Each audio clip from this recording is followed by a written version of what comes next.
fantastic. This is GT racing right now. He's got traction, he's got rid of the outside of both of them! Maloney! Oh, he's taken Anderson! Anderson's up to Oh my god! Big crash! Oh my goodness, half the field's gonna get rolled! Second very close. These guys are want to make their way through the field very quickly. Oh, there we go! Oh no! That's massive! This is it! This is over! I can't believe this! Oh my god! God, what?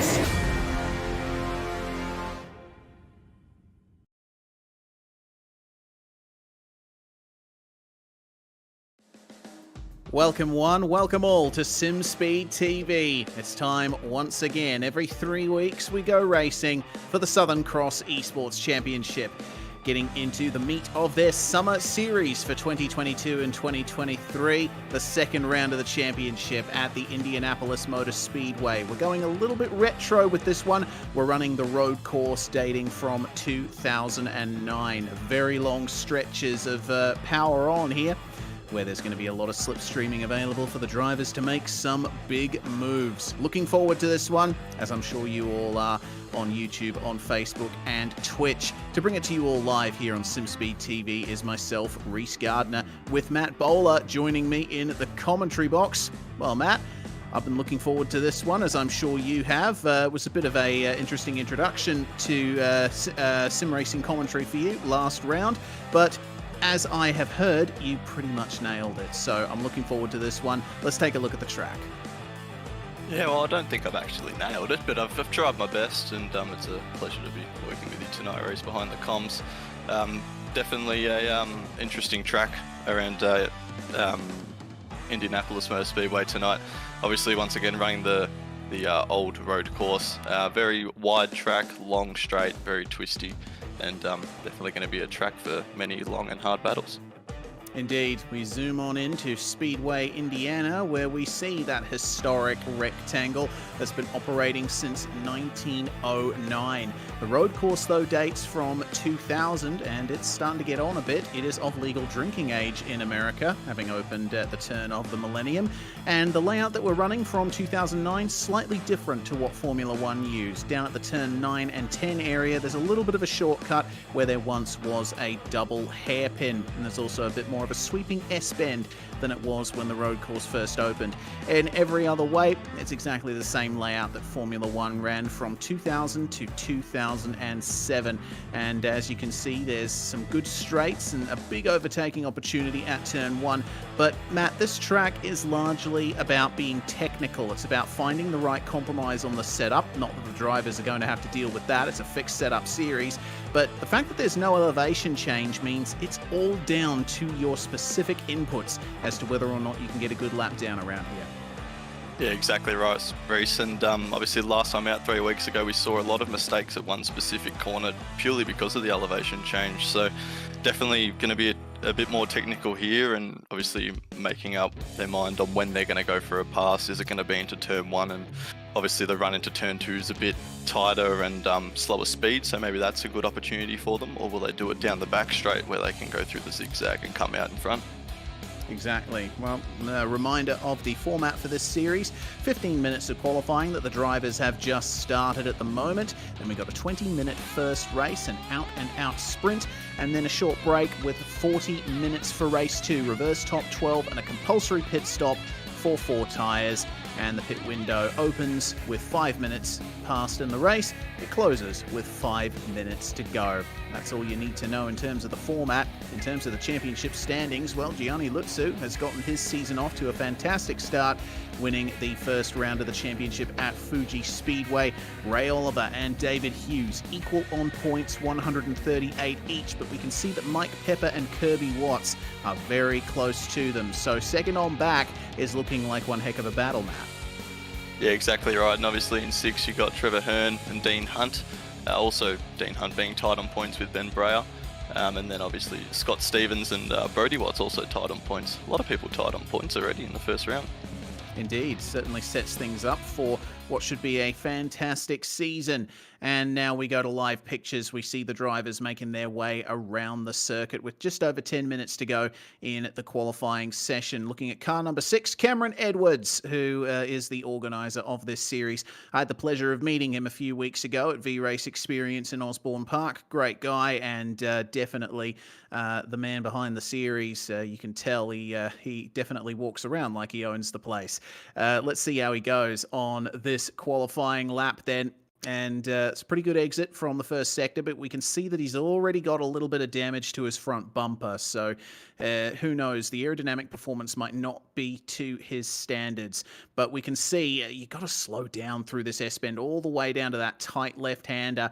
It's so hard to get the steering input right around here. Every time I've driven around this course, Matt, I've always suffered the same problem, and that is understeer. The corners are so long, the track is so flat, you really got to be careful as he goes into the pits. Yeah, especially through that little S session as we just watched on board with Cam. Obviously, you understeer there, and well, you might lose a tenth or so just like that. And we did see him understeer on that exit of the S's, so that would have hurt him. So he's just going to chuck it in the pits, grab a fresh set of tyres, and go again. Happy 40th to Mr. Ray Oliver, second in the championship on equal points in car number 8. Ray is another guy that I had the pleasure of meeting at VRace a few weeks ago, and we had some really good discussions about sim racing and the state of it in general in Australia. He's definitely got some big ideas, has Ray. Let's see whether they come to fruition. Kyle Ridley, part of the Frog Leap Racing team in car number 5. He is currently in 6th place. 7th place, sorry, as things stand.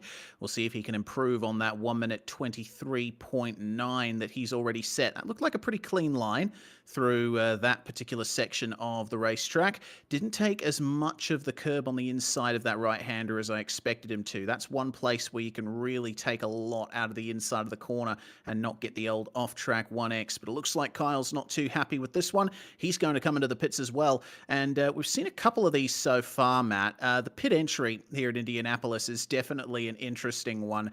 You're going through the oval pit exit effectively. You've got to brake and turn at the same time. It's very difficult to pick your braking point. Yeah, exactly right. And we obviously saw it 3 weeks ago at Fuji Speedway. It was a similar pit entry, but a bit of a kink in between it.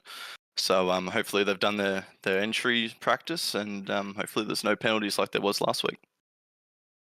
Indeed, that's something that you've always got to watch out for. As Tiago Macedo in car number 15 makes his way out of the first sector here. Very tight and technical first sector. And we'll see how he goes through turns 8, 9, and 10. It looks like a nice clean line. You've really got to fling the car in here, but you've also got to take care because you've got to slow down for that tight left-hander, and that's the kind of line we expect to see. A lot of curb taken out of the inside of the third last turn, flat out through the penultimate and final corners, and it looks like Tiago is committing to this lap. Let's see how he goes. Hug the inside, make the shortest distance possible to the line, and we'll see what kind of time he sets in car number 15. 1 minute 23.2. And that is provisional pole position. Tiago looking very quick today. Yeah, not a bad lap at all. And it's good we mentioned that last corner, obviously being the S section. If you understeer out of that corner just a little bit, that does indeed jeopardize your run all the way through that main straight. So very crucial to get a good exit. Jonathan Ackers, meanwhile, down in 20th place. Currently one of the drivers who has yet to get a time on the board that he'd presumably be happy with, and it looks like he's going to have to wait a bit longer for that, pulling into the pits. Let's check in with Brody Watts, who's currently second on the timesheets, only 4 thousandths clear of Cameron Edwards. He'll be hoping to put a little bit more space between himself and Cam there, and into the second half of the lap he goes. Let's see how that line works out for him. It looked like he might have turned in a little bit early for the left-hander, but I could be wrong, could be perspective messing with my head. We'll see what he can do to gain 2 tenths. That's what he needs to get provisional pole. Yeah, exactly right. And rounding the final corner, also a quick mention: Kirby and Brody. They just hung together all through the opening race of the season. So we might see a bit of that tonight if they qualify quite close to each other. But Brody's rounding the final corner. He's just going to be flat to the floor here. No need to brake or anything. It's just a straight run all the way to the finish. Will he get those tenths? And he does, actually. Only just by 3/1000ths of a second. Oh, goodness me, that is a close gap. You can definitely tell this is going to be a rather fun night of racing at Indianapolis with the times as close as they are. Franz Estebauer in the Giant Mandura machine there. Giant Mandura, of course, will be coming on board with Southern Cross very shortly. We might have more details of future events soon in the coming weeks. Kirby Watts for 949 then. Kirby and Brody, as you mentioned, Matt, very close in the first round, and it looks like Kirby is picking up a good slipstream here from Brody. So this could be a 949-1-2 in qualifying we're looking at. Exactly right, and I think he's actually gone purple in Sector 1 and a personal best in Sector 2. So this slipstream could really get him a good time to put himself from fourth up to pole, hopefully. He's going to make sure he uses this draft off his teammate, and yeah, he's just going to follow him right up to the finish line and hopefully gain a couple extra tenths out of there. We'll see then. Slipstream City through the final corner. He is closing up to Brody and shortens the run to the line. That is a great speed boost out of the final corner. Let's see what that time is. 1:23.37 or 3:86 rather. Moves up to third spot.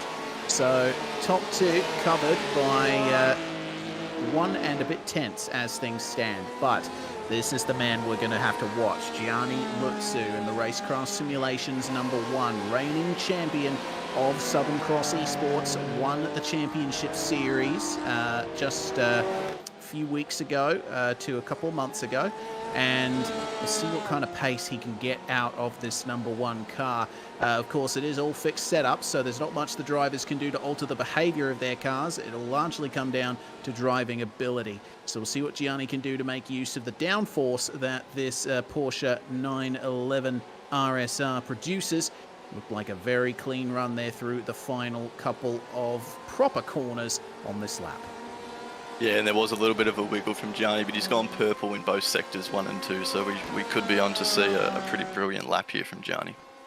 All right, let's see then what the time ultimately is. No slipstream for Gianni coming onto the front straight. This is all going to be down to his driving ability. 1:21, 1:22, 1:23.22. Goodness gracious me, the times are close. He's only 0.04 of a second ahead of Brody Watts.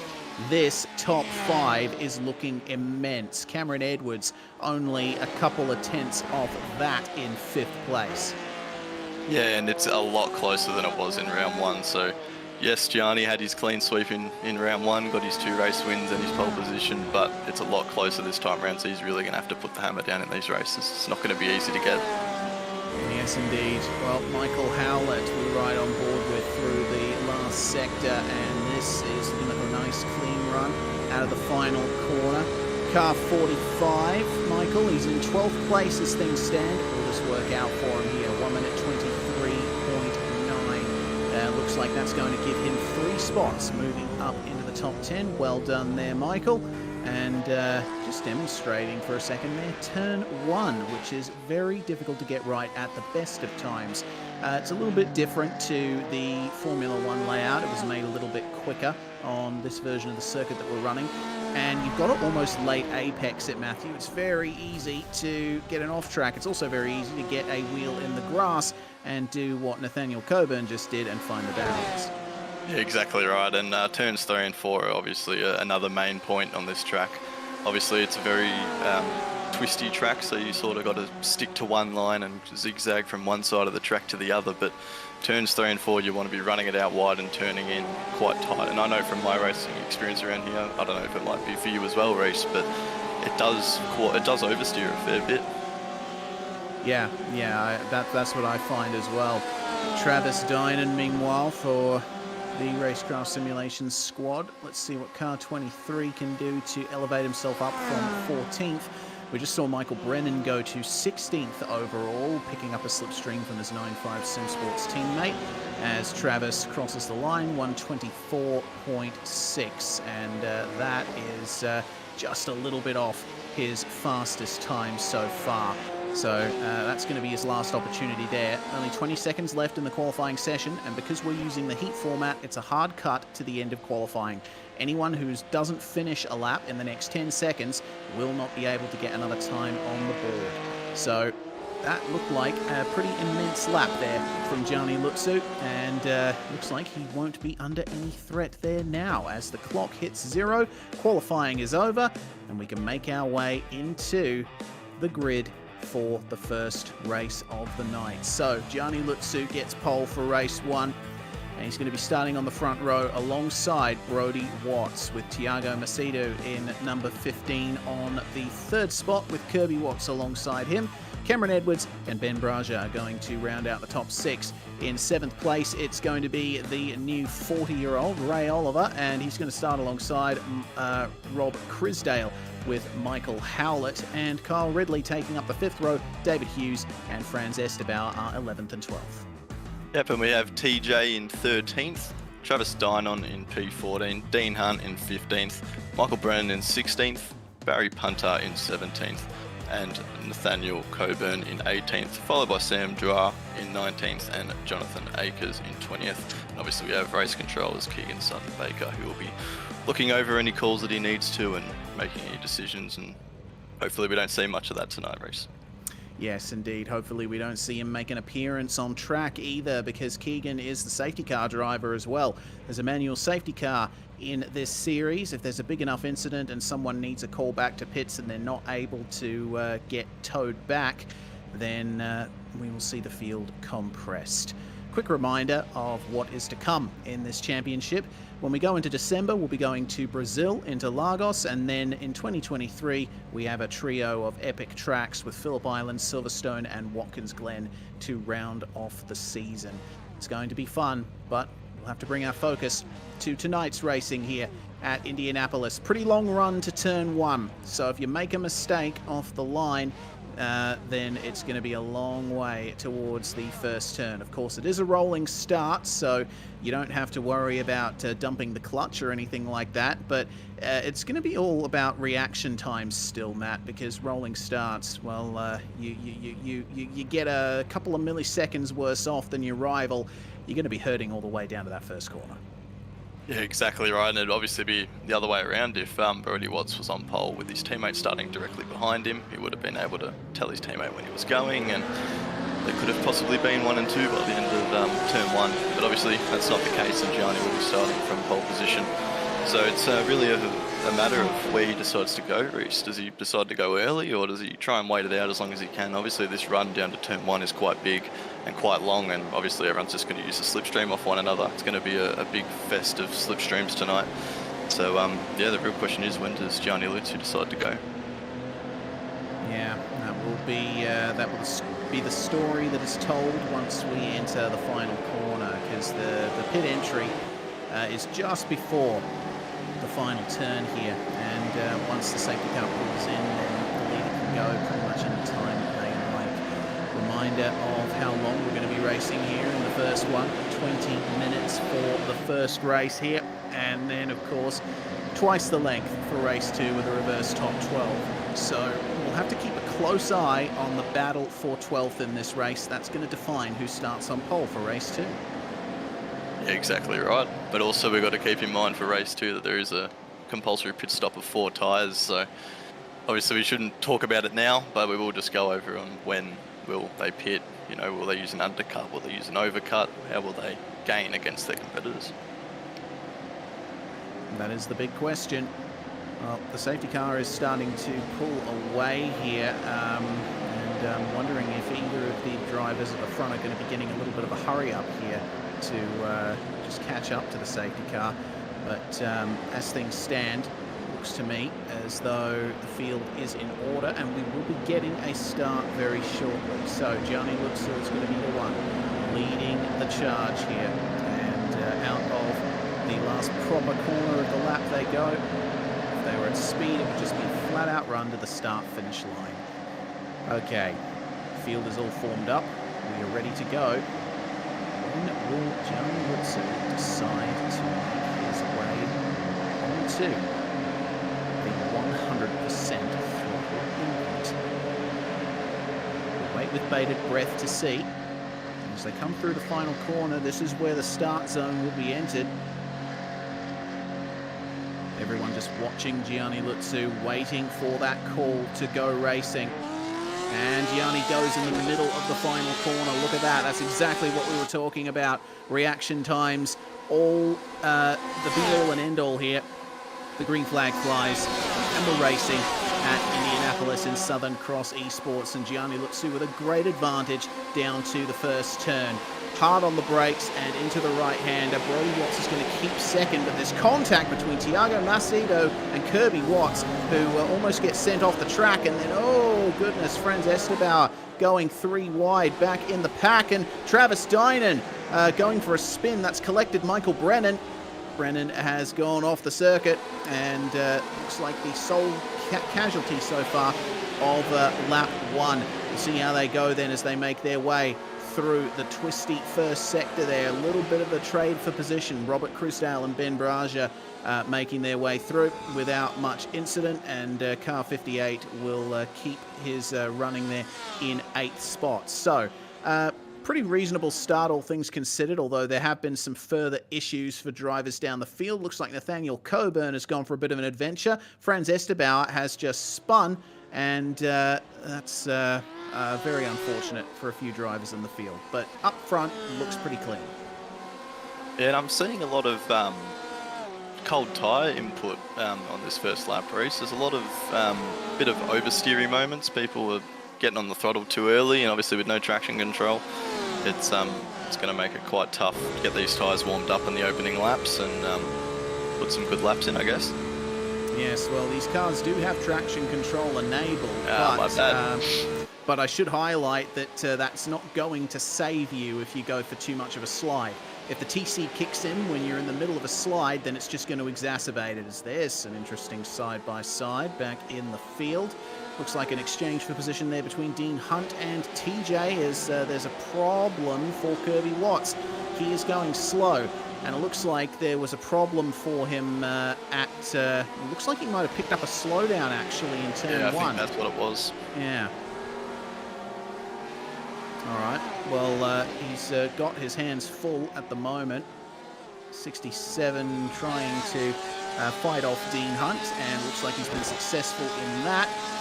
So we'll see then what Kirby Watts can do to try to recover, or will he try and back off and get a better starting position for race 2? That's one thing that the drivers are going to have to be thinking about if they're at the tail end of the top 12.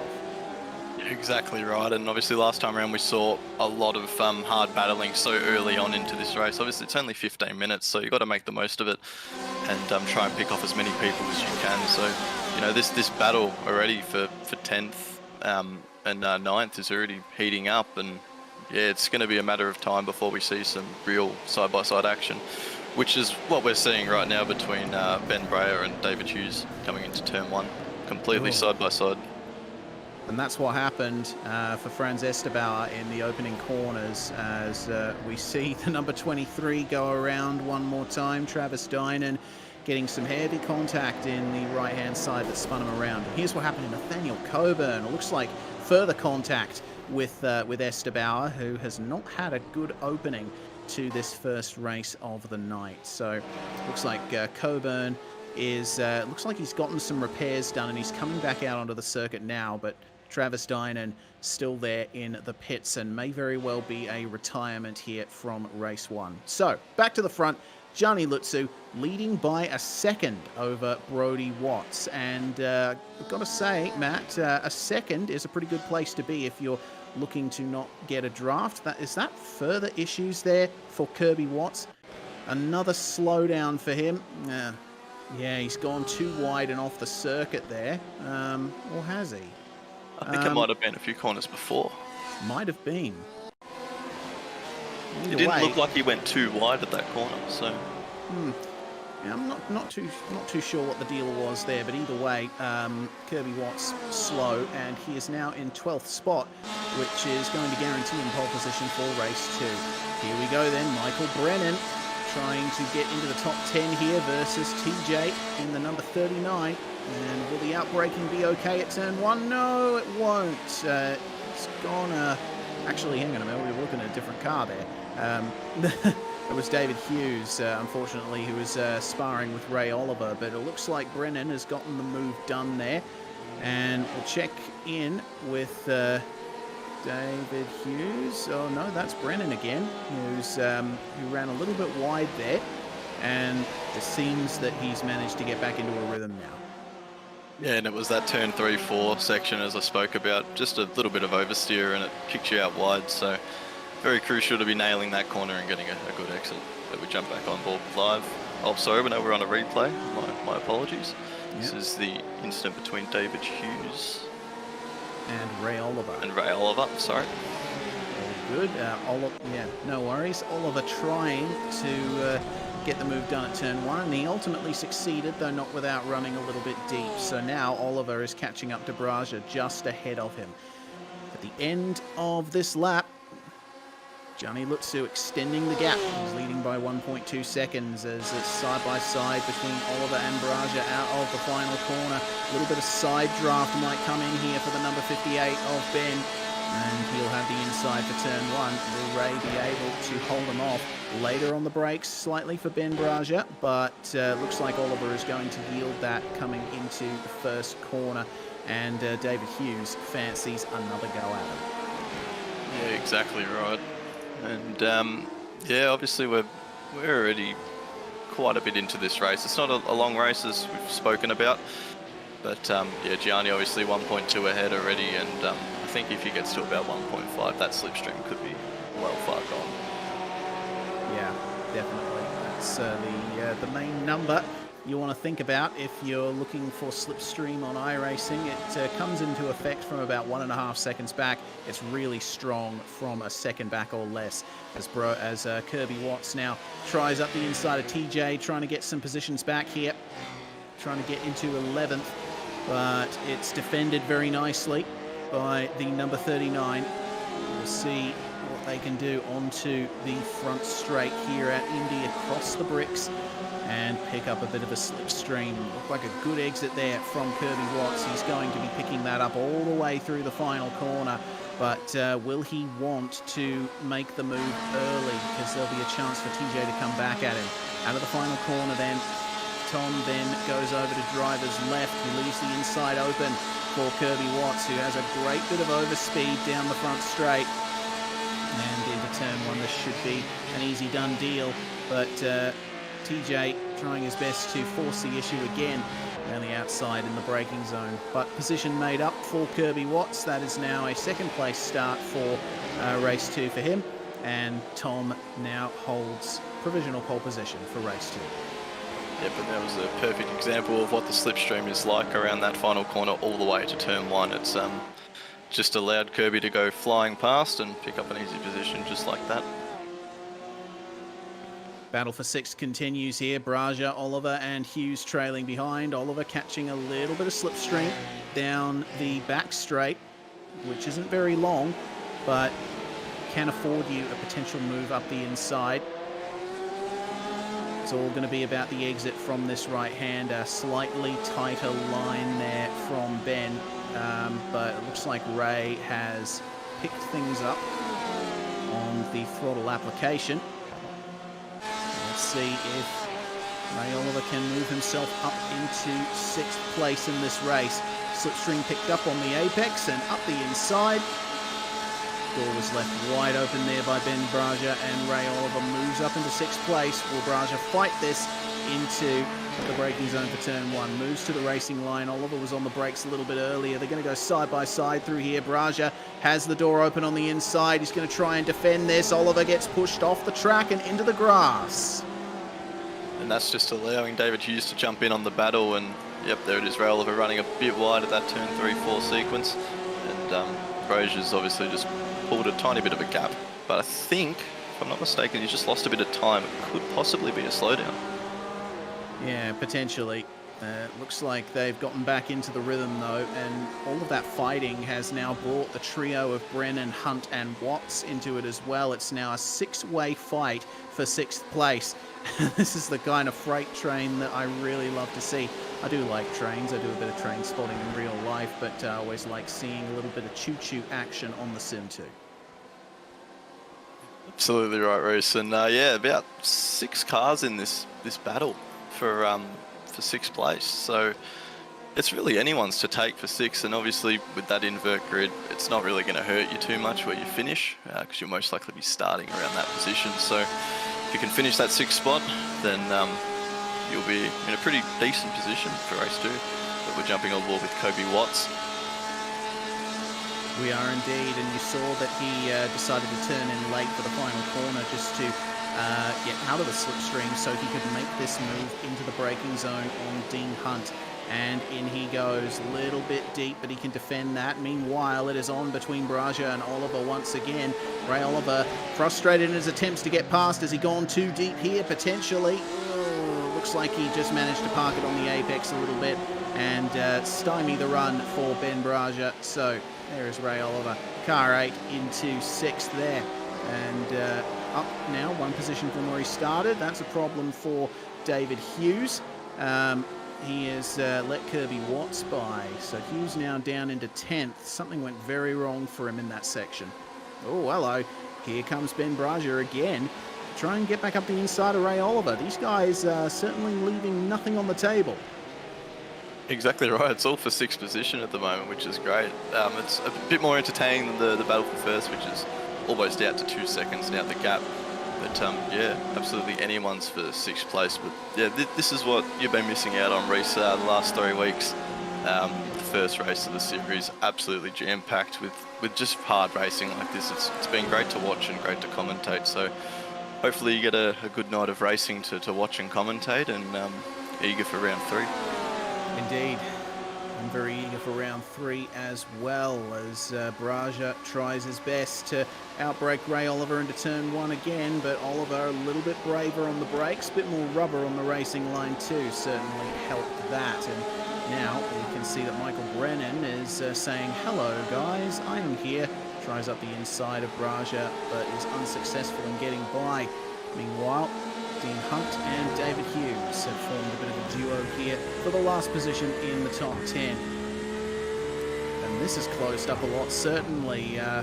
Brody Watts and Tiago Macedo taking his very late apex lines here, and this will help him out a lot. That's one section of the track where a late apex is often the better line. It'll get you a better run into this right-hander, and he could pick up the slipstream here, and this could be a change for 2nd place, Matt.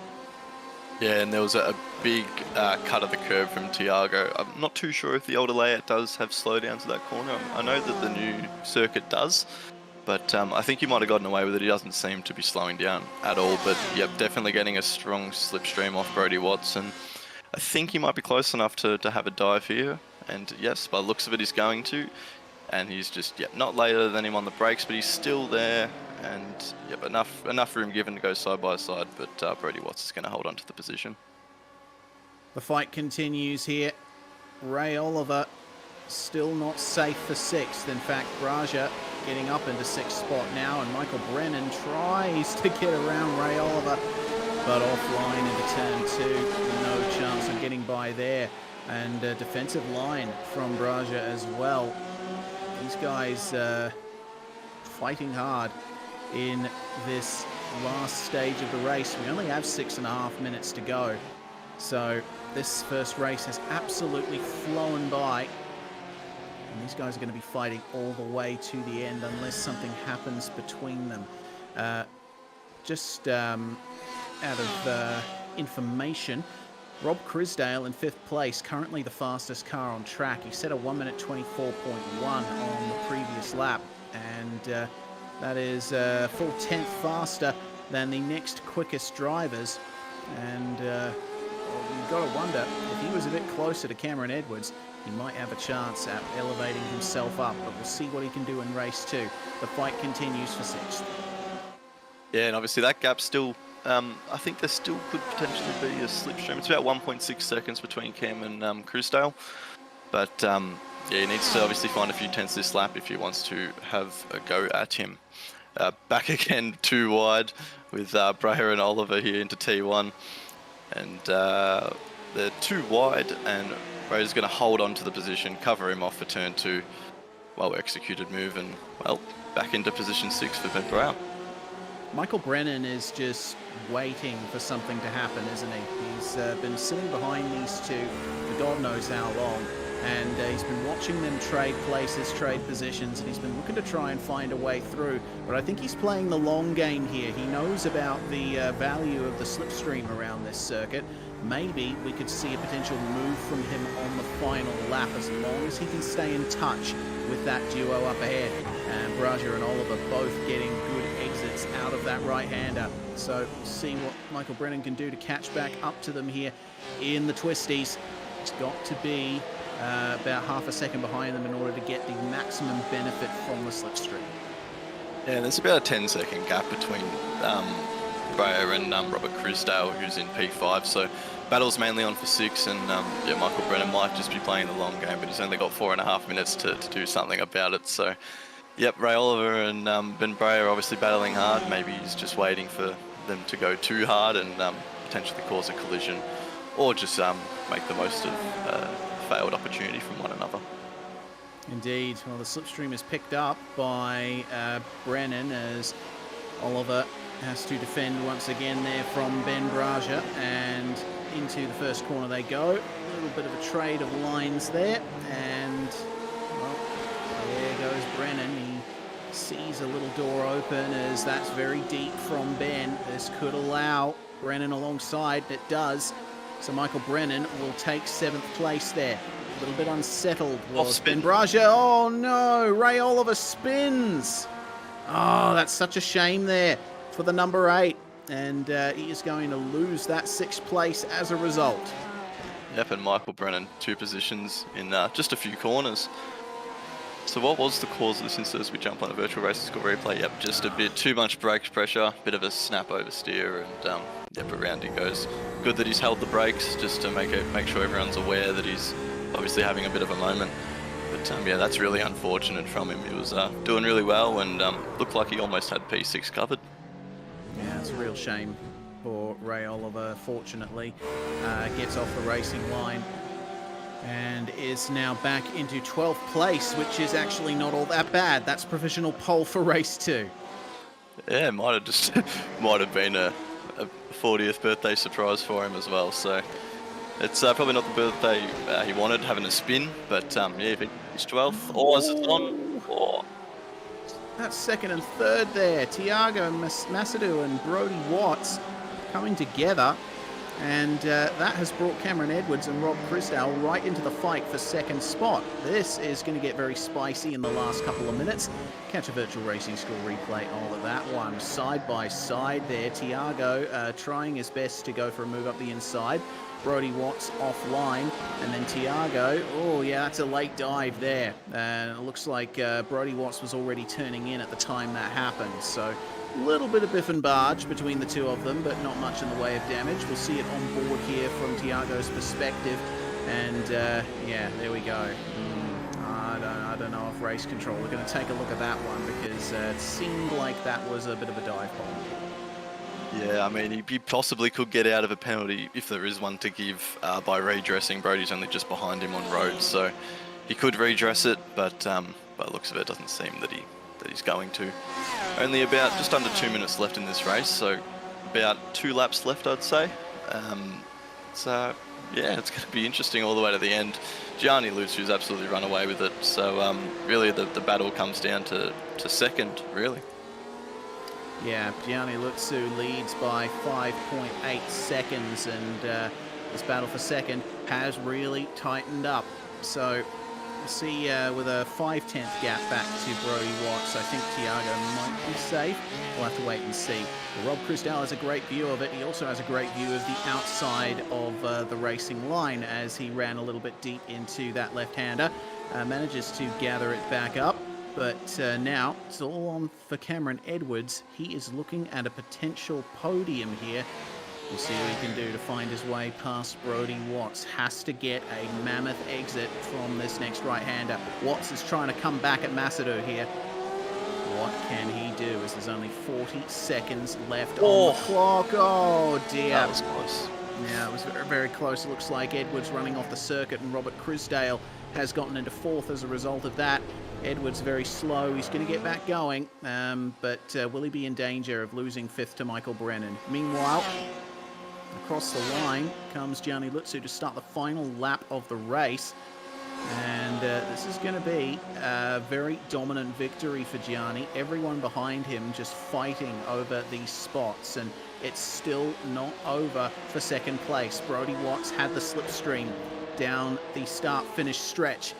Will he be able to make up some time here in the twisty middle sector? These guys have been fighting each other all race long. Brody just a little bit deep there as we get news of a penalty for Travis Dynan and also for Michael Howlett as well. There's been some incidents further back in the field that unfortunately we have missed. It's still on between the 8 and the 5 here. Ray Oliver and Kyle Ridley fighting over 11th and 12th. Can Ray Oliver get another position here? Wow, that's a great move around the outside. Looks like he might just about got it done, and yes, he has. So back up into 11th is Ray Oliver. Small recovery, but a recovery nonetheless. Anyway, we've only got a couple of turns to go for our race leader, Gianni Lutsu, who has led every single lap of this first race here at Indianapolis Motor Speedway. And it's foot to the floor, up through the gears here for the number 1 car, and he will finish in position 1 for the first race of the night at Indy. Fantastic performance from Gianni, a well-deserved victory. And it looks like Tiago Macedo is going to hold off Brody Watts for second place. A little bit of a slipstream on the final lap, but Watts just wasn't close enough. And a brilliant fourth for Robert Crisdale as well, up from 8th. He'll be very happy with that. Michael Brennan, meanwhile, making it up to 6th spot from 16th. That's a mammoth amount of positions gained. Yeah, 10 spots in a 15-minute race is not a bad effort at all, so he should be very happy with that drive. Indeed he should. Well, the rest of the cars coming across the line now. TJ's going to finish in lucky 13th place where he started. Sam Darua in 14th, and Jonathan Ackers is going to be the final finisher here. So there's your top 10. Lutsu, Macedo, Watts, Crisdale and Edwards, your top 5, with Brennan, Braja, Watts, Hughes and Hunt rounding out your top 10. Yes, and then in 11th it's going to be Ray Oliver. Obviously that spin cost him a fair bit, but he'll be starting P2 in the reverse top 12 grid with his teammate Kyle Ridley in P12 starting from pole position in race 2. Followed by TJ in 13th, Sam Dura in 14th, Jonathan Akers, who I think gained about 5 positions that race, so a good effort from him. And then we obviously jumped to the cars who finished a lap or more down. Franz Estebar, Nathaniel Coburn, Barry Punter, Travis Dynon and Michael Howlett. Indeed, 20 cars started and 20 cars more or less finished the race. So with that, we are in our break between the first couple of races, which means we can take a moment to thank the sponsors of this series. First off, V8 Drive Day Perth, Perth's greatest driving experience. They offer rides and hot laps and specially prepared V8 race cars around Perth's Wanneroo Raceway. You can be the passenger or the driver, and the closest thing you can get to what Australia's best do every weekend. Visit them and book your session at v8driveday.com.au. Over at Word of Mouth Signs, Pip Allen works to provide the best in signs and graphics. Doing everything from vinyl wraps for cars, vans, premises and much more to laser engraving and graphic design. No job is too small. Head over to wordofmouthsigns.com.au or call on 0400 551 555. VRace Experience is Perth's best full-motion simulator experience, located in the heart of Osborne Park. They use Motum simulators, professional hardware and class-leading virtual reality goggles, so you can race like a pro and get fully immersed. To find out more, go to vrace.com.au. Speaking of Motum simulation, their unique patented True Motion technology delivers 6 degrees of freedom in a fully immersive VR environment. They deliver simulation solutions across Australia and internationally, working with many leading brands. To learn more, head to motumsimulation.com. We'd also like to welcome Liqui Moly to the sponsor roster for Southern Cross, a global automotive brand made in Germany. If you are an automotive person, you've heard of Liqui Moly, a world-renowned manufacturer of premium quality lubricants, motor oils, additives, vehicle care products, chemical repair tools, service products, glues and sealants. Anything you could need for any vehicle. Liqui Moly offers it at any good automotive supplier. To learn more, go to liquimoly.com.au. And finally, today's racing would not be possible without 24/7 Sim Services, who are handling race control tonight. They are an independent provider of live race control, rulebooks, officiating and more on all sim racing platforms. Check them out at 247simservices.com. We'd also like to here at Southern Cross ESports and the WA motorsport community to pay our respects and our heartfelt condolences to Mr. Dirk Tander, who unfortunately passed away over the weekend, father of Garth and Leon. Garth, of course, real-life driver in the Australian motorsport community, and Leon as well, who we've seen on SimSpeed broadcasts, and the entire Tander family. He was an instrumental character in the development of the WA motorsport scene. We all say, rest in peace, Dirk. With that, we are going to go on a very quick break here on SimSpeed TV. We're going to come back very shortly with more from the Southern Cross Esports Summer Series here from Indianapolis Motor Speedway.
World of Outlaws Dirt Racing is available now. Download your copy today.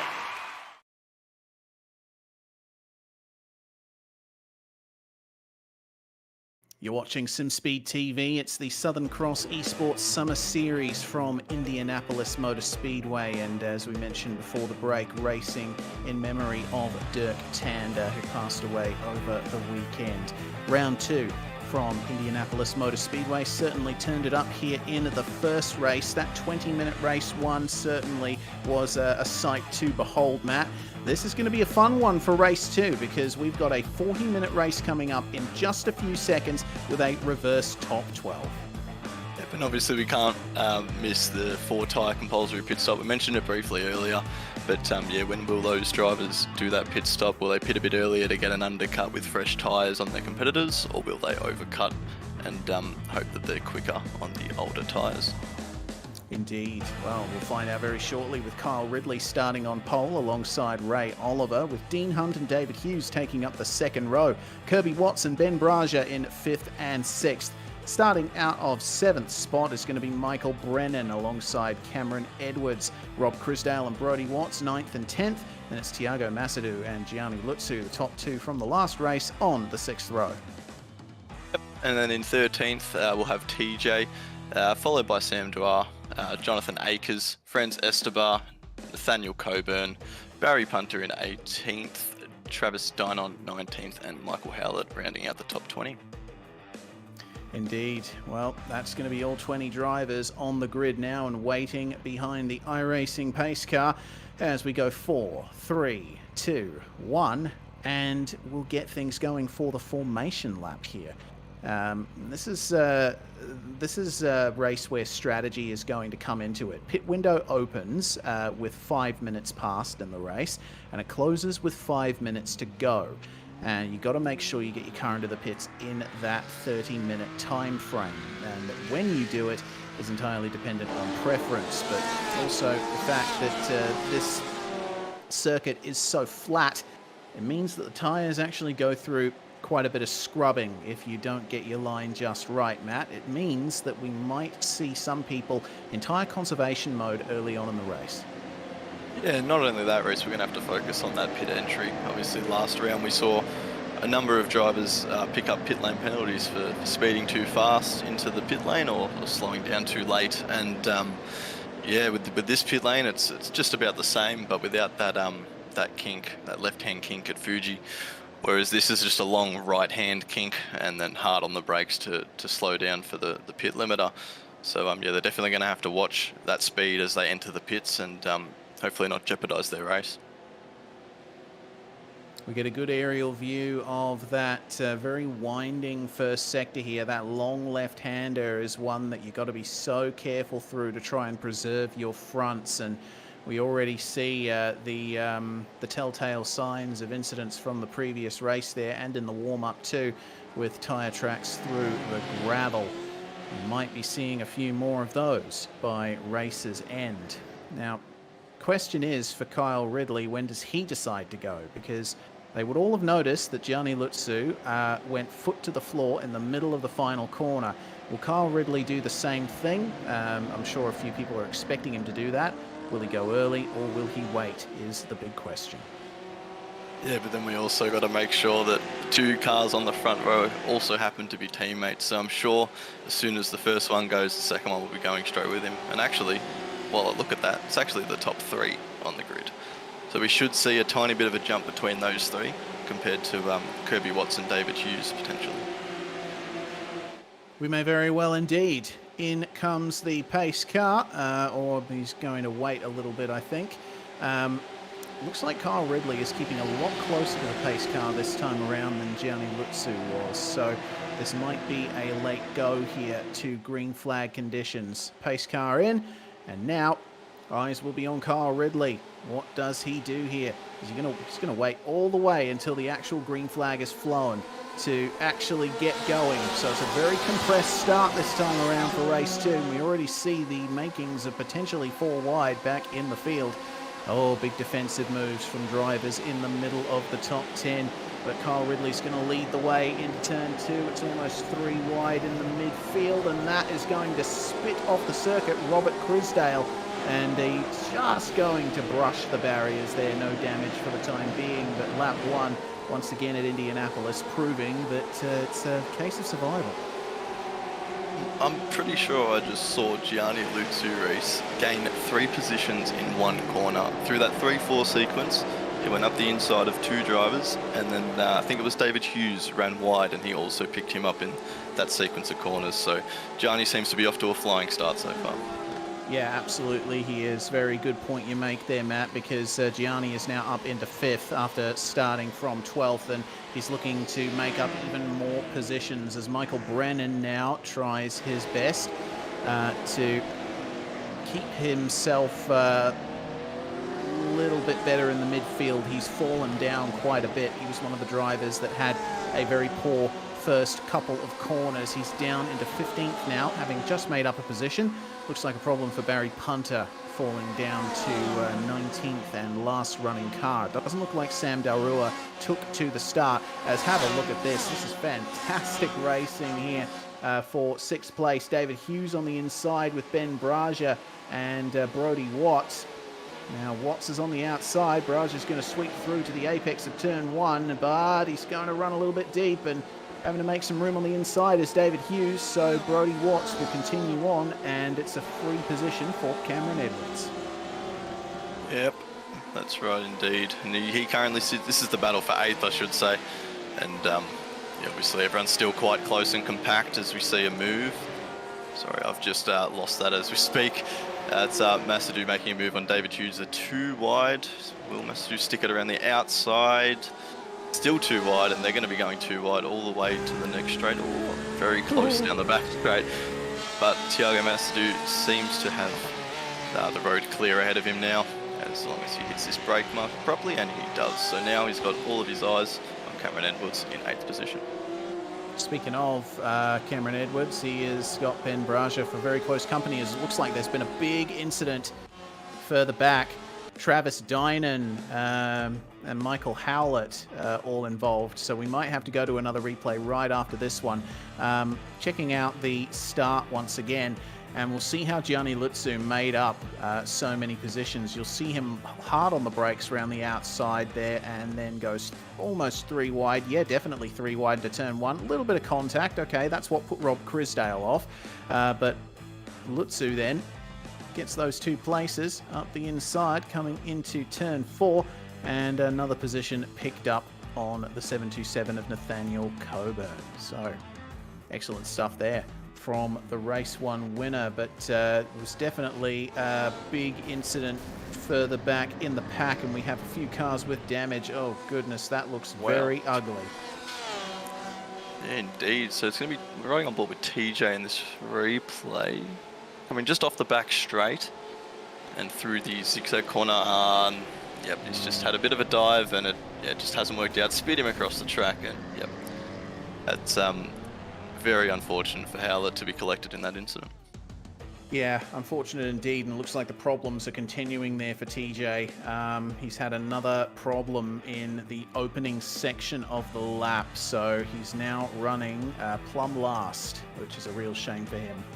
Well, we'll check that out later as we see Brody Watts trying to round up Dean Hunt here for 5th place. We've only got 45 seconds left until the pit window opens, and we can see our first cars taking tours through the lane.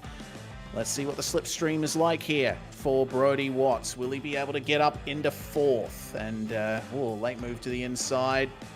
Maybe not too late. It was at the start of the braking zone, and okay. Dean Hunt giving him just enough room and not a millimeter more there through turn 1, and Watts is going to hold it around the outside of turn 2 and get the position. Well, I told you there was going to be some real hard racing tonight, Reese, and yeah, from last round to this round, it's no different. They're battling hard, and it's great to see. Yeah, that it is. Well, this is quite the train for 4th to 9th. Kyle Ridley and Ray Oliver still lead 1 and 2 as the pit window now opens, and a little bit of slipstreaming can come into effect down this back stretch, but it's difficult to get a move done into this sequence of corners, as we saw with Travis Dynan and Tom Jakovlevich. Meanwhile, trying his best now keep himself going is the number 58, and Ben Braja will pick up the slipstream of Dean Hunt. Let's see how things go coming through the final corner. Will this be a move into turn 1? Yep, and obviously they're going to have that. Well, Ben Braja's going to have that slipstream, and now he's going to have a bit of a side draft down the main straight. If he gets close enough to him, it will help push him along. Actually going to make a tiny bit of contact, and well, pretty identical on the brakes, but it looks like Braja run deep. Now he can hold on to it, and there's still that little bit of overlap, and looks like they're going to be going 2 wide into 3-4. Bit of net code between the two, just to bump him out the way, and just like that, it's just allowed Masadou to sweep right through, and they're going to be going 2 wide, and now clear for Masadou coming into turn 5.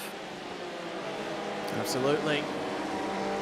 Well, now the battle trio, which will now be a quartet with Dean Hunt at the head of this one, fighting their way over 6th. Then we've got Kirby and Brody Watts in 4th and 5th just up ahead.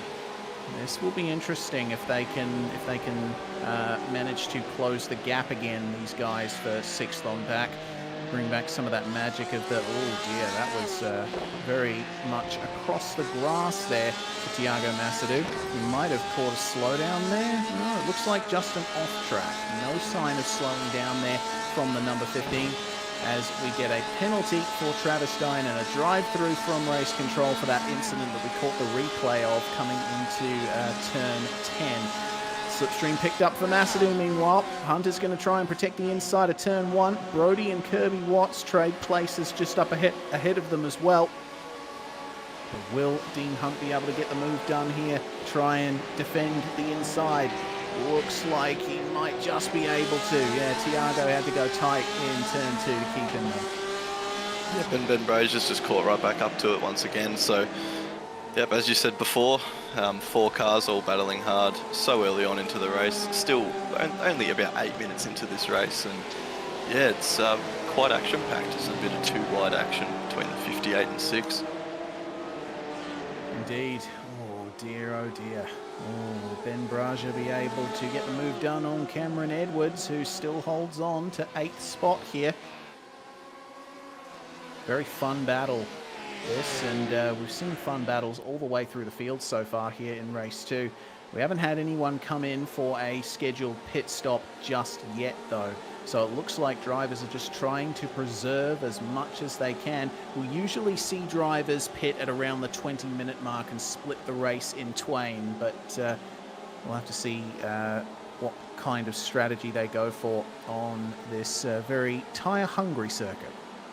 Yeah, exactly right, Reese. And if you want the best tyre option, then it's definitely to pit at that 20-minute mark, halfway through the race. Yeah, chuck on a brand new set and then go home from that.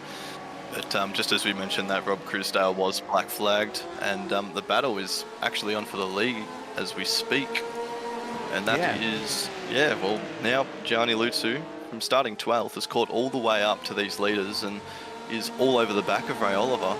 And Ridley's only just in front, so, you know, this battle for the lead is well and truly on, Reese.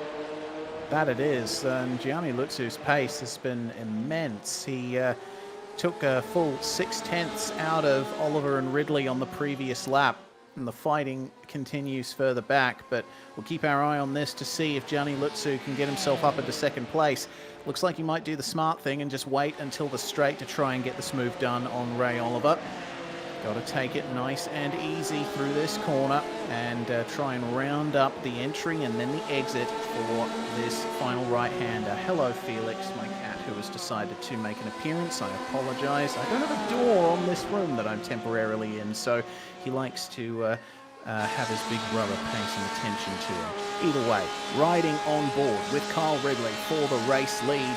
And let's see what this slipstream is like here for Gianni Lutsu. Looks like he might get the move done here on Ray Oliver, but Oliver protecting the inside. How brave will Lutsu be on the brakes? It looks like rather, but Oliver is a little bit braver, and they make contact in the middle of turn 1. They manage to give each other some room through turn 2. The side-by-side will continue, and Oliver defending that position, though not without a bit of contact. Yeah, I mean, obviously Ray Oliver just covering off Gianni Lutsu a little bit there, and they have to slot back in line for the next sequence of corners. And you know, if you can't do it up at the back straight into that left-hander, then he's going to have to sit in a one-line groove through that S section before coming onto the main straight, and hopefully getting a strong enough slipstream, which I believe he will with the positioning of his car being about 3/10 behind of Ray Oliver, and he'll be able to hopefully sort himself out into P2 by the start of the next lap.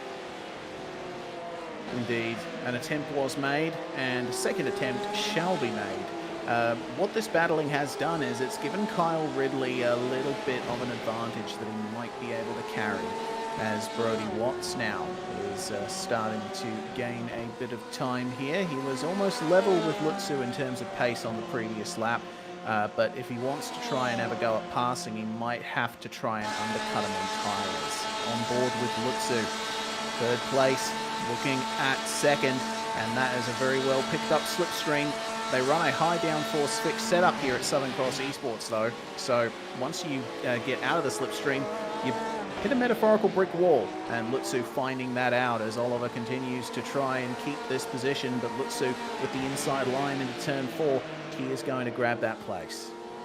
Yeah, when Ray Oliver didn't make it easy for him, and well, if you look up ahead, Kyle Ridley has just pulled away a fair amount, so that margin is still within reasonable length to grab a toe. And as we look onto the next few corners, Gianni does seem to gain quite a bit through those corners, so hopefully Kyle Ridley can get a good S section and a very good exit onto the main straight, and hold off Gianni Lutsu for at least one more lap before Gianni potentially catches up and could make a move.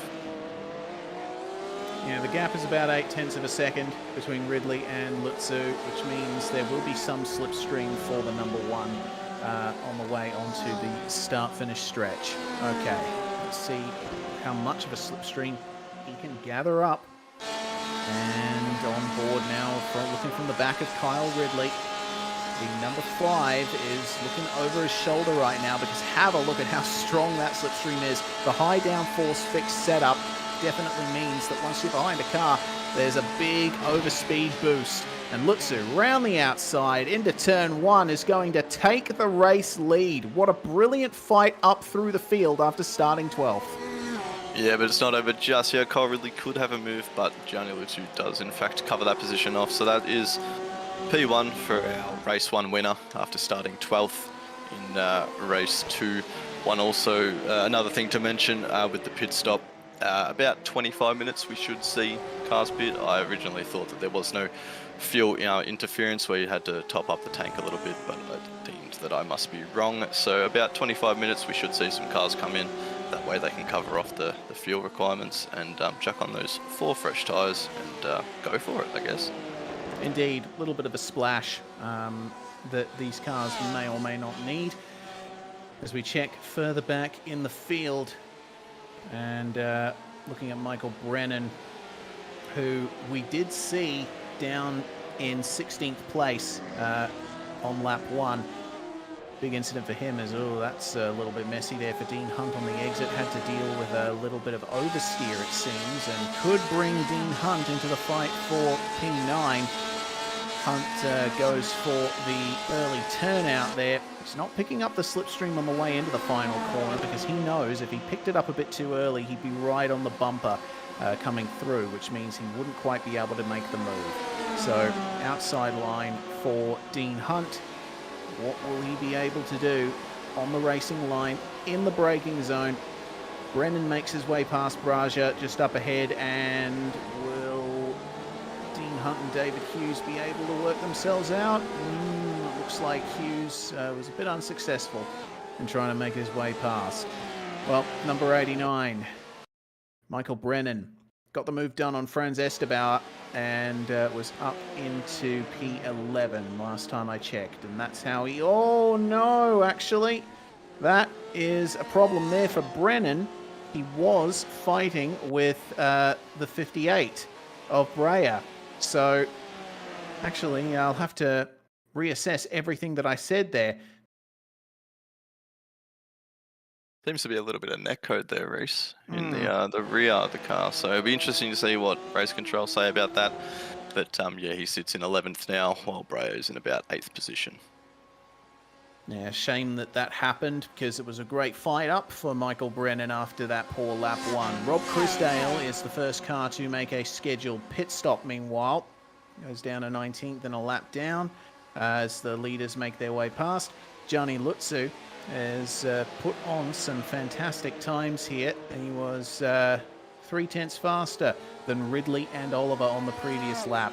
And looking at my timing screen, it seems that Dean Hunt has also decided to jump into the pit lane. So the pits will come alive very shortly, I think, Matt. Yeah, absolutely right. That's pretty spot on there, Reese. I've been doing some watching behind the scenes while you've been doing a bit of commentating. And with being in a tow, you receive about 8 kilometers extra in straight line speed. So that's the difference for anyone wondering. 8 kilometers, that's your little bit of boost, I guess you could say, into turn 1. It's on, meanwhile, between Masadou and Watts for 5th and 6th. And that is Kirby Watts that is in front of Tiago there. Looks like ever since the change for position was made between the 3 and the 67, Brody Watts has put on some fantastic times, and he's just been gapping Kirby. So now it's going to be all up to Kirby Watts to put on the defense here. Or will he decide to jump into the pit lane and get an undercut? No, not this time around. We're rapidly approaching the halfway point of the race, which means we'll be seeing drivers definitely go for their pit stop. On board with Tiago, he's forced to the outside into turn 1. He'll have the racing line and a bit more of a fast line in, but oh, there we go. No, that's worked out horribly for Kirby Watts. Tried to defend the position and a little bit of contact on the way through. Just a slight tap turning into an absolutely disastrous turn 1. Yeah, and I believe Kirby had a little bit of a lock-up, and that's just kicked his car out just a tiny bit, and then yeah, the inevitable happened. So that's pretty unfortunate, but unfortunately that's a part of racing, especially when you're driving GTE cars. It's the assists are sort of there, but they're also not at the same time. Yeah, exactly. These GTEs, they do have traction control, but they don't have anti-lock brakes, so you've got to be very careful on your way into the braking zones in these things. And as I mentioned in race 1, you've got to be careful on the throttle too, because the traction control can sometimes work to your detriment. Either way, Tiago Masadou in 5th place now. Cameron Edwards is vaulting his way up, and this is looking like a great run from Cameron Edwards once again.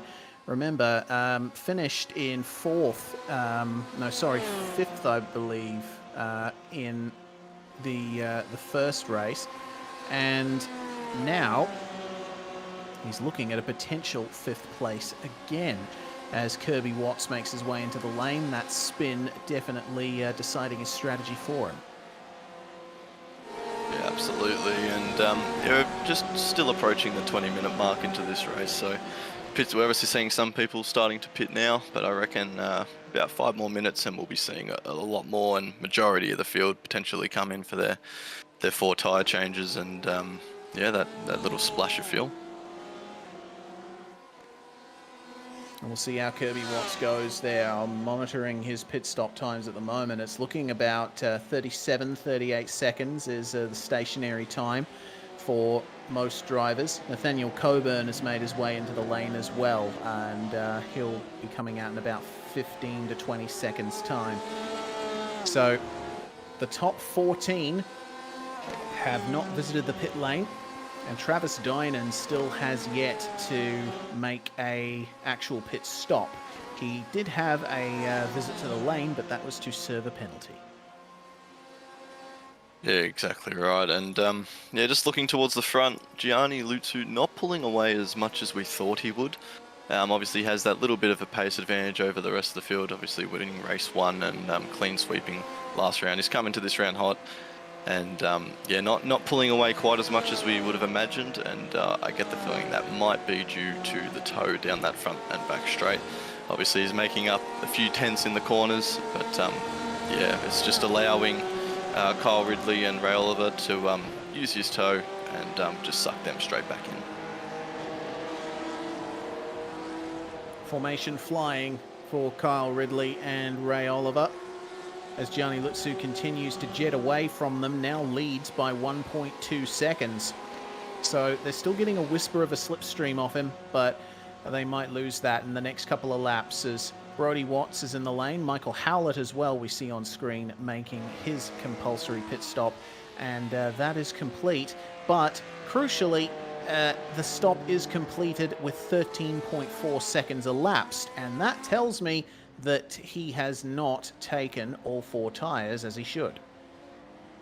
Yeah, no, it definitely should be longer than that, especially after looking at the other pit stop times.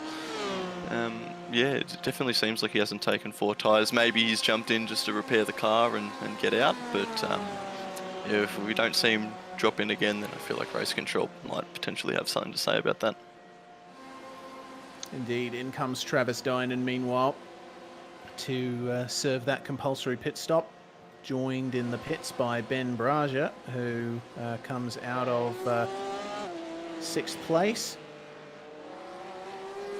Meanwhile, TJ trying his best to make his way around with a slightly damaged car. He's not visited the lane yet despite his couple of spins and the little bit of damage he's picked up, and he's going to stay out for a couple of laps longer at least, though I would think that that car won't be very nice in a straight line with the rear wing looking like that. Yeah, I don't quite think that the rear wing's meant to look like that, Reese, but yeah, definitely would be hurting his straight line speed, and I think that's something I might actually monitor. But we jump on the replay, and it appears he's missed his box, and it's quite easy to do. So yeah, that's going to cost him a few seconds. Yeah, that it is. That's the one thing that you don't want to do, because you know you're touring through your lane. the main thing you want to do is hit your marks, and if you have to reverse back into the pit box, that will be an extra 3 seconds at least, and when you're out on track, that is miles worth of time.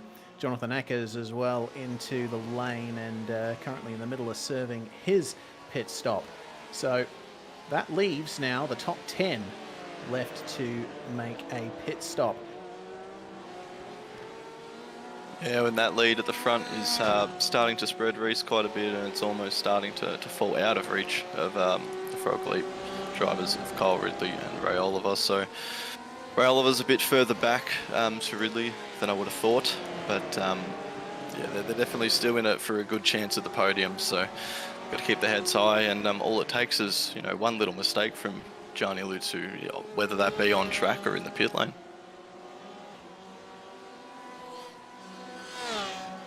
Whether it's on track or whether it's in the pit lane is often the case in races like this.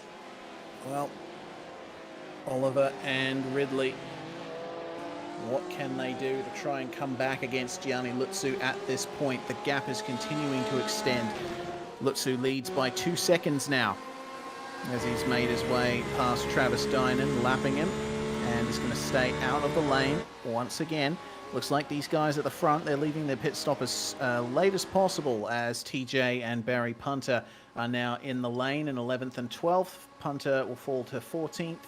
TJ will fall to 13th, and they're still on the lead lap, so they won't lose any further positions, I believe. No, my apologies. I have messed that up. Ben Braja has just made his way past them and up into 13th place, as Tiago Masadou is in the lane now as well. Remember, he was fighting for 5th spot, and we'll see how this pit stop goes for him. This will be very crucial to see whether or not he can have a run at a podium position. Yeah, exactly right. Oh, all right. And a bit of a incident. That was Dynan. It's be interesting to see what happened. It might just be, it could either be a tap, what we're about to see anyway, but I think it could potentially be what we saw in race 1. Cold tyres and a bit of a pinch in the rear brakes, and yep, around basically an identical spin to what Ray Oliver had in race 1. Yeah, exactly. You go into a turn like that, a medium speed left-hander, after being hard on the brakes, the way you trail brake is so incredibly important. You've got to keep that rear end in check. As much as the rear wing and big honking diffuser help out in a car like this, it won't save you all the way, as that looks like a pit stop there for Kyle Ridley, and I think Gianni Lutsu just came in ahead of him. He did indeed slow it down, go over the bump on the way into the pit lane. Got to take good care there over that bump as it's on here between Hunt and Watts, and oh no, Kirby Watts again. Problem in turn 1, making contact with another car, or another car making contact with him rather. And I'll tell you what, Kirby's probably not going to be too happy with how this second race has gone. So trying up the inside there was Hunt, and yeah, just a little tap to the rear quarter. That's pretty much a slam dunk, not on kind of move. Yeah, exactly right, Reese. But Dean has redressed the position, so hopefully he'll be avoiding a penalty from race control, allowing Kirby to go back in front of him. So good sportsmanship, and yeah, hopefully they can get back to each other and have another great battle. Well, Kirby is going to try and make up places here, trying to line up Michael Howlett, who has already made his way into the lane. Gianni Lutsu has completed his stop. He re-emerges back onto the racetrack in 6th place, just up ahead of these two. And Watts in the slipstream gets it done very nicely. Kyle Ridley, though, will fall behind them. And that was a very long stop for Kyle Ridley. 41 seconds. That is much longer than we expected. Compare that to Lutsu's time, 37.2. So either there was a problem for Kyle Ridley in the pit lane, or he had to take some minor damage repair. Ray Oliver and Cameron Edwards, meanwhile, pit from the top 2 positions. David Hughes will join them, and Michael Brennan locking up on the way in, manages to get it slowed down. Franz Estebauer does the same thing there. So Gianni Lutsu should move back into the race lead from this, but Question is, who's going to finish second? At the moment, it looks like Brody Watts, but will Ray Oliver be able to get a quick stop? Yeah, Ray Oliver in the lane now as well, Reece. So he was behind his teammate, and obviously 5 seconds slower stop potentially means Ray Oliver could pop out in P2, unless Brody Watts pops out in front of him, and then hopefully there'll be a battle formed from that. But Gianni Lutu rounding the main straight, and seems to have quite the straight open towards him. Ray Oliver just exiting his box now as Gianni Lutu goes past. So a nice big gap for Gianni Lutu, some nice fresh air, and no one in sight for a slipstream. So he just has to keep it clean and drive the wheels home, and there's another clean sweep for him if he can do that. Indeed, Lutsu is definitely the form driver in this series for the time being. So out they come, Ray Oliver and Brody Watts in the second and third positions, but Oliver on cold tyres. He's going to have to take care just for the time being. Wait for those tyres to get up to temperature and then start pushing. Doesn't want to repeat what happened to him in race 1. Position change for David Hughes. I think there's been an issue for him, and there indeed has. David with the Union Jack emblazoned on his roof, one of the slight internationals we have in this series, just ran deep into turn 4. And we're going to stay on this replay because something also happened to Ben Braja. And is this the rear end braking free? Not quite. Did go a little bit deep. Yep, in way too hot. Yeah, I thought we might have seen another identical incident for the third time at that corner, Reece, but yeah, he's just braked a bit too late and not hard enough, clearly. So he stays on the track, doesn't get any damage out of it. He can get back into rhythm and push for the last 10.5 minutes of this race. So there are 3 two-car battles on track at the moment. Ray Oliver starting to drive away from Brody Watts. Michael Howlett up into 4th place, but remember, he had that short pit stop, which means he might not have satisfied the minimum tyre requirement. As Michael Brennan and Kirby Watts go side by side in turn 1, Kirby manages to round him in turn 2 and manages to escape turns 1 and 2 without being made contact with for once. Michael Brennan slots in behind, though he did try to have a go at him. And then I said there were 3 two-car battles, but the face of that has changed in just a few seconds. There's a 4-way battle for 10th at the moment. Ben Braja in 10th place. He's got Dean Hunt, Franz Estebauer, and David Hughes behind him here. Yep, and 10 minutes remaining, Reece, so these guys will be pushing hard at it. All cars have pit as well, so obviously no need to go in again. No strategy for it, but push hard and try and get that car in front. So real question is, can they catch up to the pack in front for 8th position? Kirby Watts and Michael Brennan just up the road from them, with a gap between Breyer and Hunt. But then that is where the 4-car train for 10th starts. If they can use each other's slipstream and catch up to the positions up in 8th, then it could be even a 6 or 7-way battle. Just saw Tiago Massadou make his way past Michael Howlett for 4th place, and it's still on here between Watts and Brennan. Brennan is not done here with trying to get 8th place back. That's a good run down the front straight for him. He is ahead on the way to turn 1, but there we go. That's more contact in the first corner.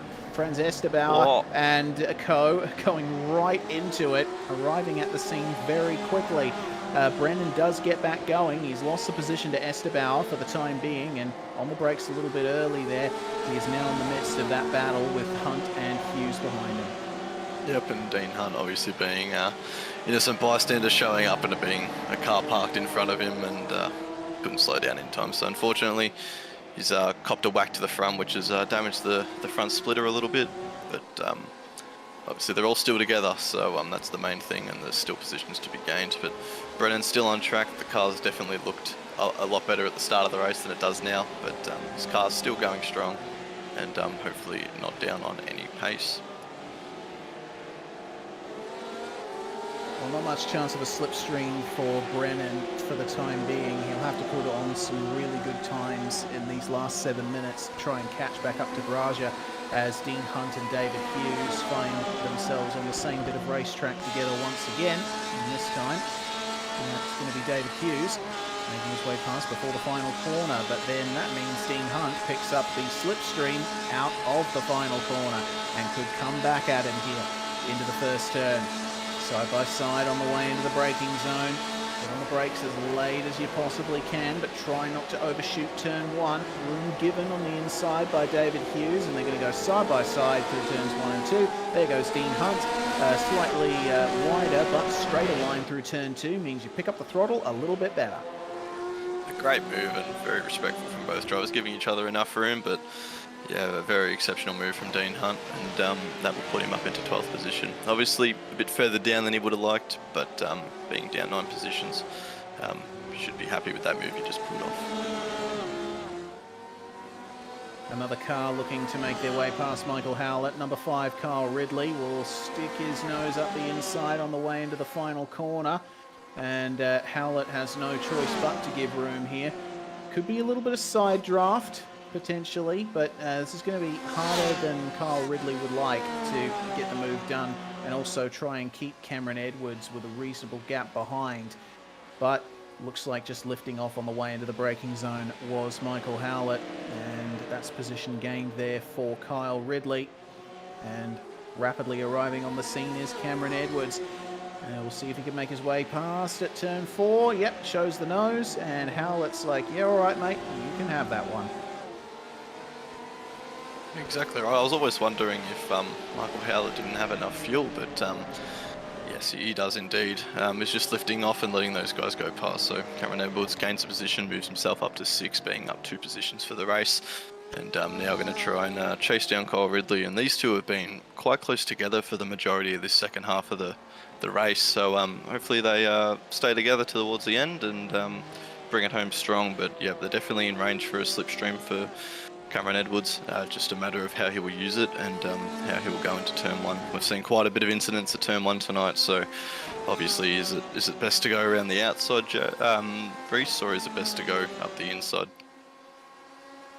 Yeah, that seems to be the sticking point for the opening part of the lap, because you're on the racing line on the outside into turn 1, aren't you? And that gives you a nice bit of extra grip. But if you're on the inside, you can try and push to the outside of turn 1 on the exit and get it done there.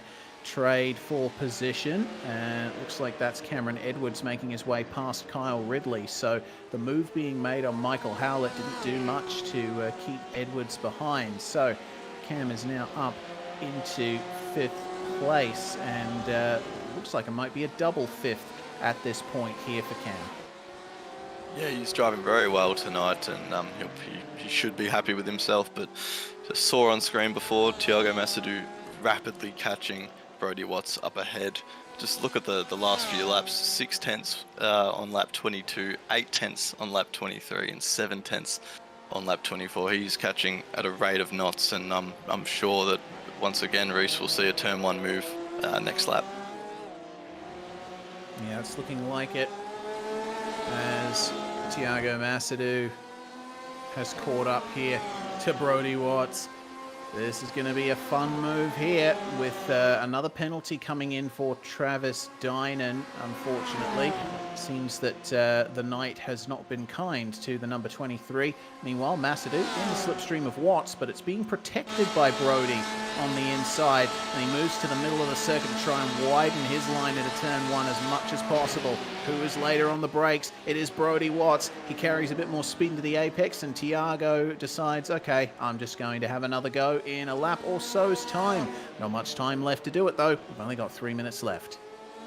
Yep, and Massadou got a better exit than Watts in that turn 2 corner, and running down to turns 5 and 6 here. A bit later on the brakes than Watts, and as you can see on screen, catching right up to the rear bumper of him. Will he be able to jeopardise on an exit here onto the back straight and potentially go up the inside, Reese, or do you reckon he'll wait through the S's, come around the last corner, and once again try at turn 1? I think turn 1 is the most obvious spot, really. It seems like that is the prime overtaking place on the lap, but I think there has to be a lot of trust between the drivers that room will be given, and that they also have enough left in their tyres to try and go side by side and take a little bit out of the rubber if they need to, if they want to try and go around the outside of a corner. Either way, we're going to find out in a second as Masadou picks up the slipstream of Watts once again. Attempt number who knows how much, as they both stick to the inside. Going out of the slipstream pretty late here is Thiago Masadou. He's going to try and keep this momentum up. What's going on here? Oh, goodness, yeah, very late dive to the outside. And Brody will keep himself there as Cameron Edwards comes back into the pit lane. Looks like he might have not had enough fuel in the car to make it home, as we're getting news of a slowdown penalty for Thiago Masadou. Looks like he might have taken a little bit too much out of potentially turn 2. Yeah, I think it was turn 2, Reese. He cut quite a bit of the grass, and I think that's what he was planning on doing. He was sitting behind Watts down the main straight, and by the looks of it, planned on getting a better run out of 2, opened up the corner a lot more than Watts. But it was turn 1, was it? Yeah. And see, wow. That's the big thing about turn 1. You think you can take a little bit more of the inside there, but if you cut just a little bit too much of that that secondary phase of the corner, you will be slammed with a slowdown. That's a real shame for Thiago. It looks like the battle is over then for that third place for the time being. Meanwhile, Michael Brennan trying his best to keep Gianni Lutsu, my apologies, lapping Jonathan Ackers, it seems, to start the final lap of this race. And Jonathan has had a bit of a tough one here tonight. He'll be hoping for a little bit better when we go to round 3. An late incident here for Nathaniel Coburn in the 727. And he's going to fall a lap down as a result of that. Is he just going to pull that over? It looks like another case of going a bit too deep into turn 6 and trip through the gravel for his troubles. He's going to let them go. And the fighting will continue between Michael Brennan and Ben Braja, as it's now their final lap of the race. Will Braja be able to make his way past Brennan and nab that 8th spot?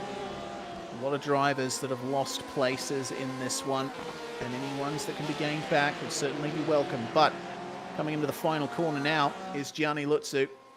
11 positions gained, and it's going to be another clean sweep for the reigning champion. What a fantastic night for Gianni Lutsu. Dominant all the way through, and I'm amazed that he was able to gain as many positions as he did this race. Yeah, brilliant drive from Gianni, obviously gaining, I think it was about 7 positions on that opening lap race. It's just three positions in one corner is almost unheard of, and it's he's gone out and backed up what he did in round 1, so absolutely well deserved from Gianni. I'm sure he'll be absolutely stoked with this result. As he should be. Looks like Michael Brennan is going to hold off Ben Braja here for 8th spot. And the battle still continues for 12th, 13th and 14th. David Hughes, Rob Crisdale and Cam Edwards, who had to take a late second pit stop. And he won't be able to gain anything more, it seems, as they come across the line in single file. Just about, anyway. A little bit of a dive to the outside there for Crisdale, who suffered a penalty in this race as well.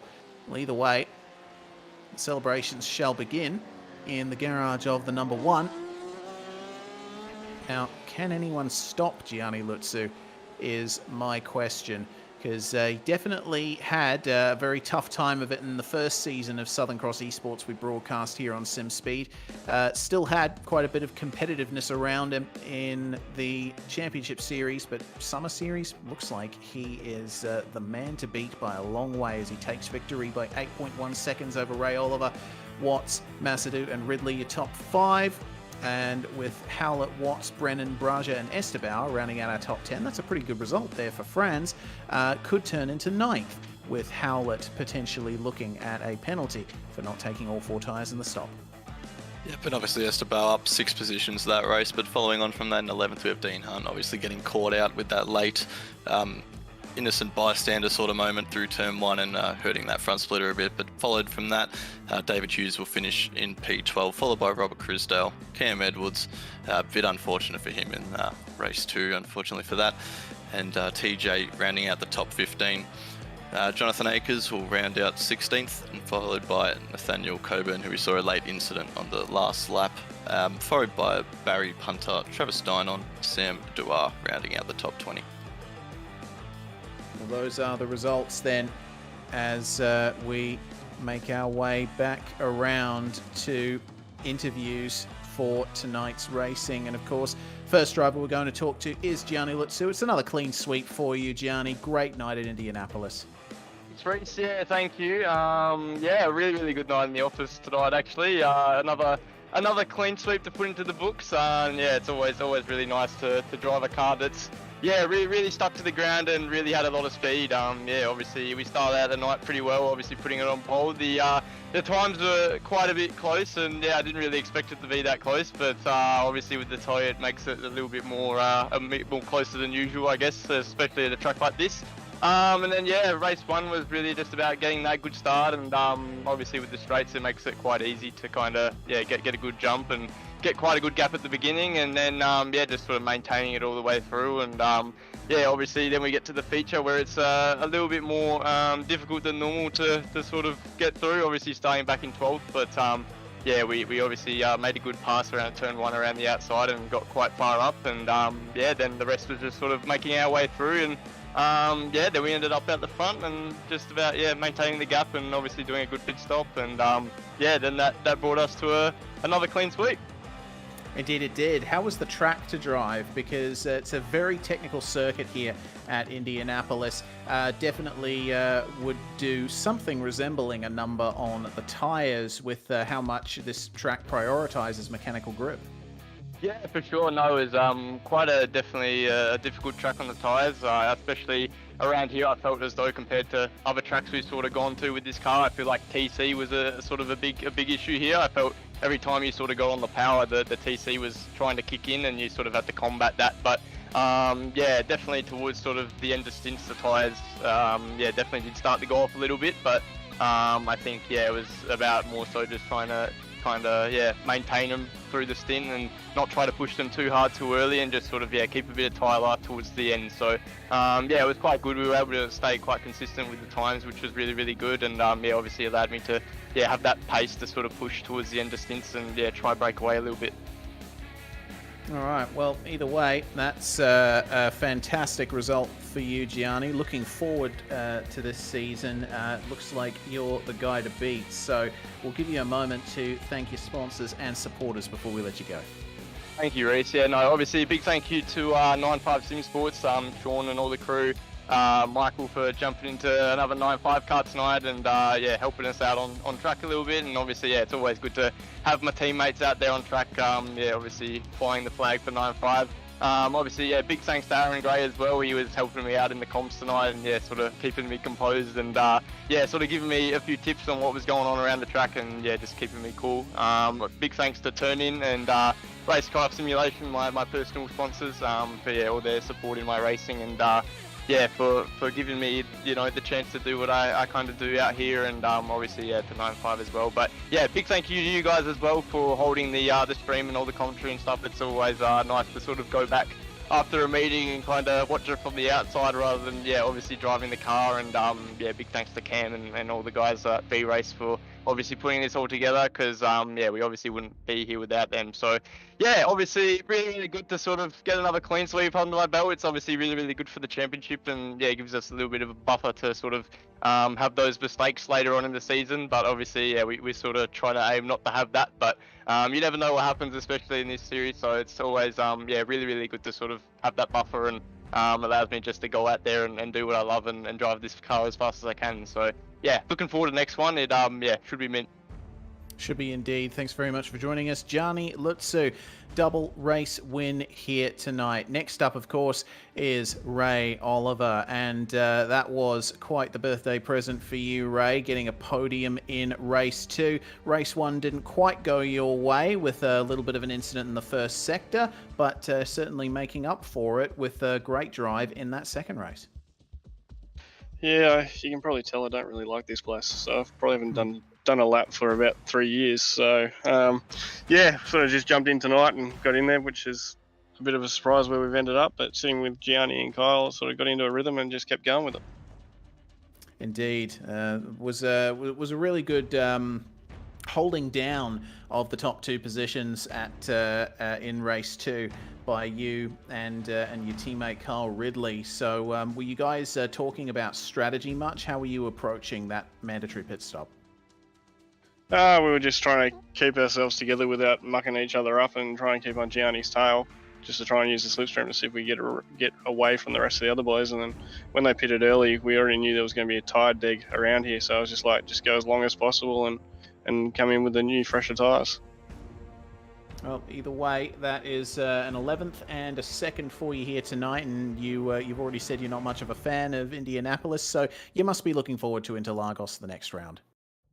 Yeah, it's interesting, that place, and it's going to be interesting with the slipstreaming around there, because you're going to have at least 2 or 3 places where you can actually get a good pass, but then you're going to have some interesting braking points. So it could be fun, or it could be a little bit dangerous, but yeah, it should be insane.